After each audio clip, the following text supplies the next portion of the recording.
E a Companhia Nacional de Abastecimento, a Conab, indicou que a safra 24-25 de grãos, que começou a ser plantada, deverá atingir 322 milhões de toneladas. A projeção representa um aumento de 8,5%.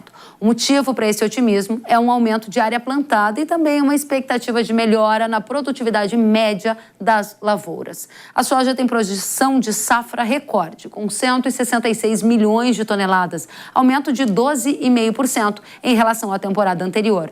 Já a produção total de milho no Brasil é indicada em 119,8 milhões de toneladas, uma alta de 3,6%. E agora a gente vai para um painel para analisar as tendências dos mercados de soja, de milho e também de fertilizantes. Para essa conversa, quero receber Vlamir Brandalize, que é analista de mercado da Brandalize Consulting, e também Marcelo Melo, que é head de fertilizantes da StoneX. Primeiramente, sejam muito bem-vindos. Obrigada por estar conosco. Começo com você, Vlamir. Diga para a gente, preço da soja está no pico e daqui para diante, à medida que os grãos do Brasil, safra recorde prevista pela Conab, forem entrando, o preço vai cedendo ou não? Com a nova guerra comercial, o destino do preço do Brasil é para cima? Olha, Kelly, obrigado pelo convite. Em princípio, se esperava uma presença um pouco mais agressiva já na sequência, com China atuando. E o que a gente vê já passado uma semana da eleição aí, os chineses parecem que estão bem cautelosos. Eu acredito que o ambiente está mais favorável para os chineses em função dessa safra aí, a própria Conab já montando uma safra acima de 166 milhões de toneladas. A área que a Conab está estimando é uma área de 47 milhões e pouco, é uma área gigantesca.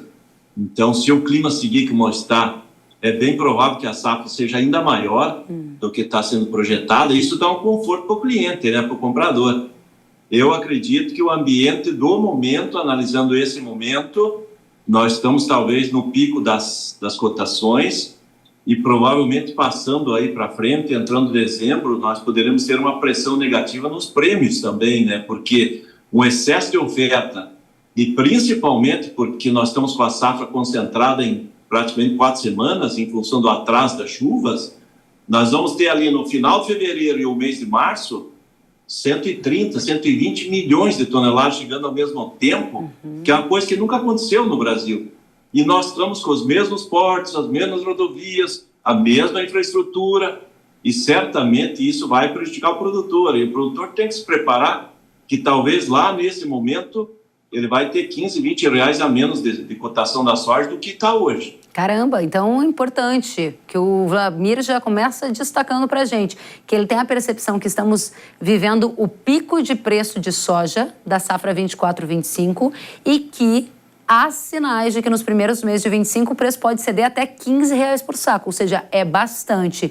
Pega o carona nisso que o Vlamir acabou de falar e transfiro para você, Marcelo Melo, que é especialista em fertilizante. Diante deste cenário que temos hoje, seus clientes já estão fechando adubo para a safra 25-26, ou seja, aquela que ainda está começando a ser planejada? Esse fenômeno já está acontecendo? Está sim, começa principalmente com o potássio, O potássio está num preço muito atrativo, é o preço mais baixo desde 2021 e possivelmente não vai cair mais no curto prazo.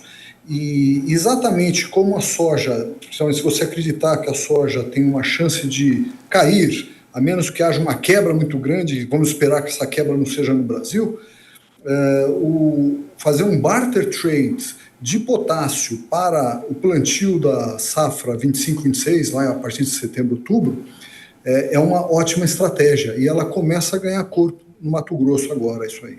É um volume bastante alto de agricultores que já perceberam essa oportunidade ou é um movimento ainda tímido, mas que você entende que vale a pena observar com atenção?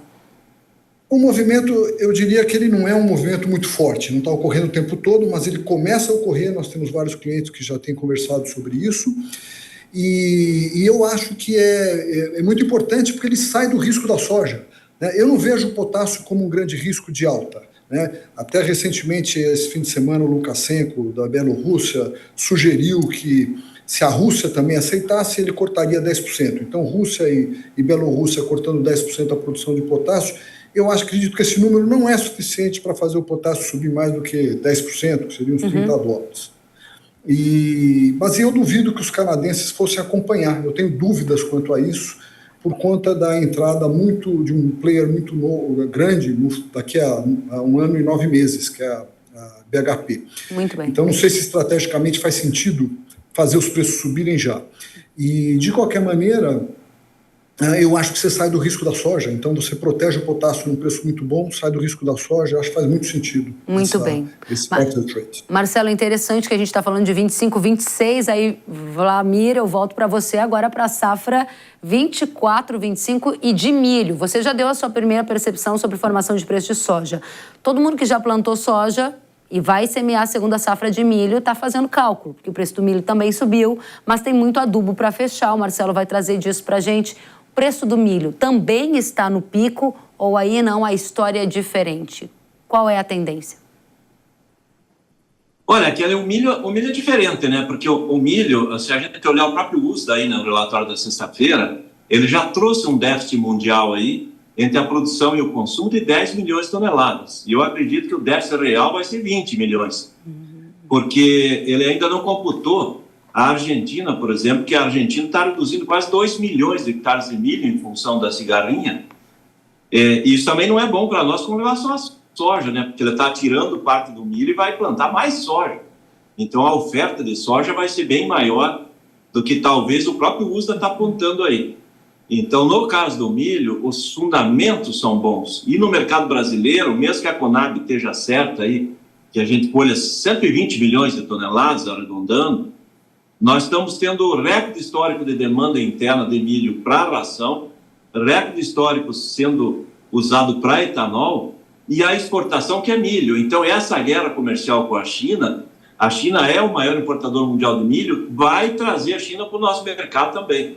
Então, no caso do milho, mesmo tendo uma relação de troca, né, que o produtor hoje, que nem falando em fertilizante, em insumos, a moeda dele é milho, a moeda dele é soja. Então, ele tem que ver aí, para não querer correr lá na boca do plantio e daí enfrentar o mercado talvez não tenha. Nós temos um problema de navios para transportar, tem logística, as empresas nesse último ano aí de fertilizantes todas tiveram prejuízos, então nenhuma está comprando antecipado para depois tentar vender, ela está fazendo operações casadas, então o produtor tem que se preparar antecipado.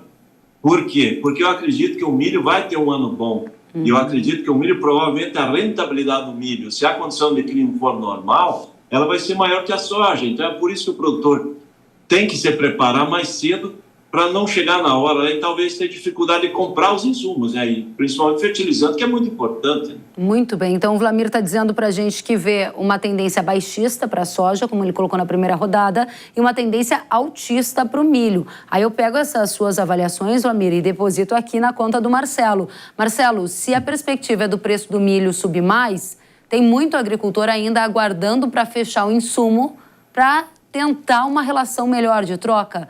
Na prática, o que eu estou te perguntando é, a compra do fertilizante para a safra de milho de inverno está atrasado em relação à média histórica? Olha, na verdade, então, nós realizamos essa pesquisa a cada 3 meses e começamos a de novembro agora, foi na sexta-feira passada. Então, nós estamos ainda muito no início. O que nós já estamos vendo é que o Brasil como um todo já comprou 34% das necessidades para o primeiro semestre, que na maior parte é a safrinha, e o Centro-Oeste comprou 43%, aí é em cheio a safrinha, né? Mas isso aí está um pouquinho só acima da situação que nós estávamos no ano passado. O ano passado, em novembro de 2023, o Brasil tinha comprado 31%, agora estamos com 34%. O Centro-Oeste tinha comprado 41%, estamos com 43%.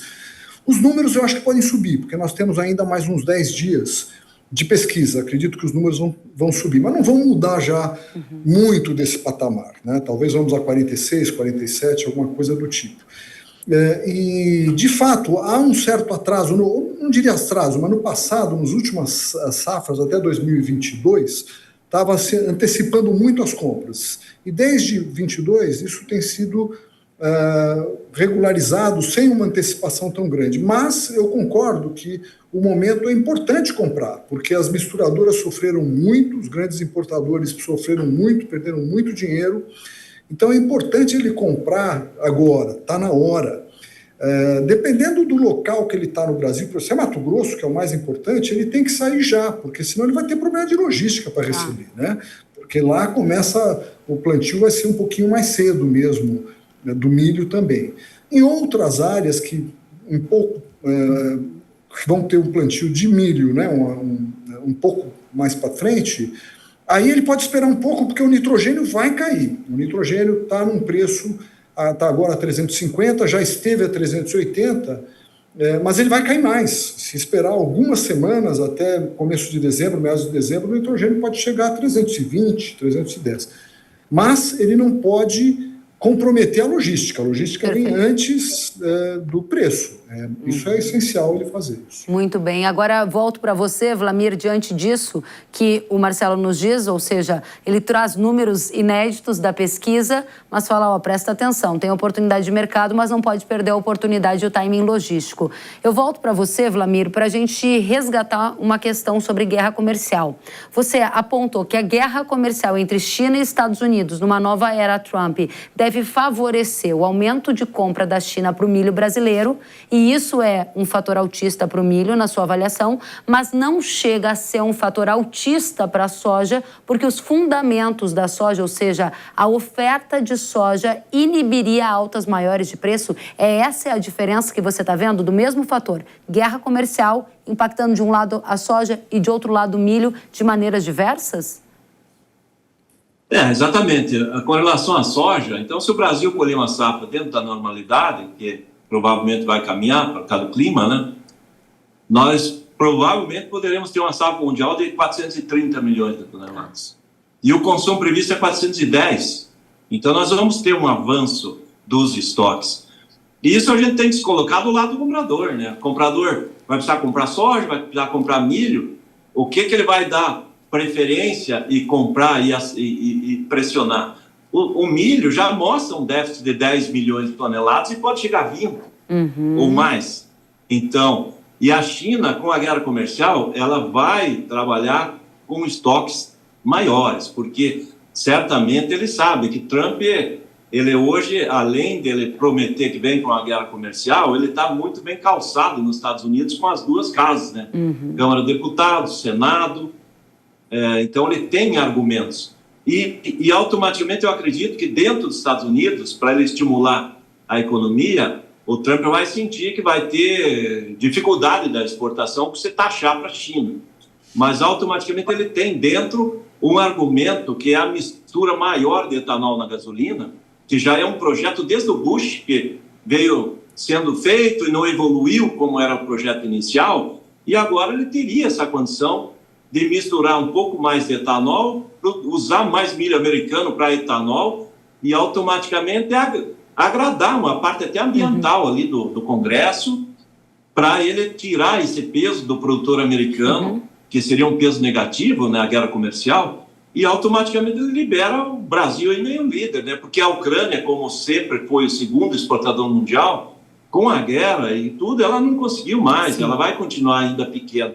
E aí nós levamos a vantagem em cima desse momento, sim, justamente pela essa guerra comercial e todos os membros aí, a China tendo obrigação de comprar mais rápido o milho, porque o milho vai estar mais escasso, e a soja ela tem tempo, né? Perfeito, muito claro. Para a gente fechar, Marcelo, a sua equipe preparou 3 artes e eu vou pedir para você passar rapidamente por elas para a gente, com a relação entre a ureia e o milho, o MAP e o milho e o KCl e o milho. Vamos colocar na tela, então, em primeiro lugar, arte, ureia e milho. Marcelo, qual é a situação hoje? O que você indica para a nossa audiência? Então, ureia para o milho, ela está na média dos últimos 5 anos, tá? Então, ela não é uma relação ultra atrativa, mas ela não é uma relação ruim. E, de novo, eu diria que o importante agora, o preço da ureia tende a cair, do sulfato de amônio, inclusive, que está roubando muita mercado da ureia também tende a cair. Tem muito produto entrando no Brasil, os line-ups estão muito altos. Mas ele tem um problema de logística, então a logística tem que prevalecer. Isso é com relação à ureia. Você quer passar outra? Vamos para a próxima, MAP e milho. Vamos colocar na tela, gente. MAP e milho, já passamos por ureia e milho, dados atualizados da StoneX na tela. Pois é, o MAP, nós estamos no sentido contrário. O MAP, o preço do MAP está forte, está caro. Então, mesmo para o milho, que está num preço comparativamente à soja melhor, né, do que a da soja, a relação de troca ela está pior que a do ano passado. Você vê aí, nós estamos nas 30% piores relações de troca para o MAP. Contudo, é o mesmo problema da ureia, né? Ou seja, depende de onde está, a logística tem que prevalecer. E quem vai ajudar é o terceiro gráfico do potássio, porque a relação está muito atrativa. Vamos colocar na tela para a gente amarrar esses 3 pontos. A produção coloca na tela, o Marcelo finaliza para a gente. Pode continuar, Marcelo. Então, a relação de troca do potássio, ele está basicamente nas 30% melhores relações dos últimos 5 anos. Então, ela é muito atrativa, é muito bom, e isso ajuda o produtor agrícola a conviver com o preço de fósforo, que de fato está mais apertado no mercado internacional, a um preço mais alto. Muito bem, quero agradecer. Obrigada à nossa equipe que colocou as artes e obrigada a você, Wlamir Brandalize, por estar conosco nesse feriadão aqui no Brasil, trazendo as atualizações de mercado de soja e milho para a nossa audiência. Volte sempre, Brandalize. Obrigada. Eu que agradeço. Até uma próxima. Até uma próxima. Marcelo Melo, head de fertilizantes da StoneX Brasil. Obrigada pela companhia. Volte sempre também. Eu que agradeço. É um prazer a oportunidade. Obrigada. A gente que agradece. Até.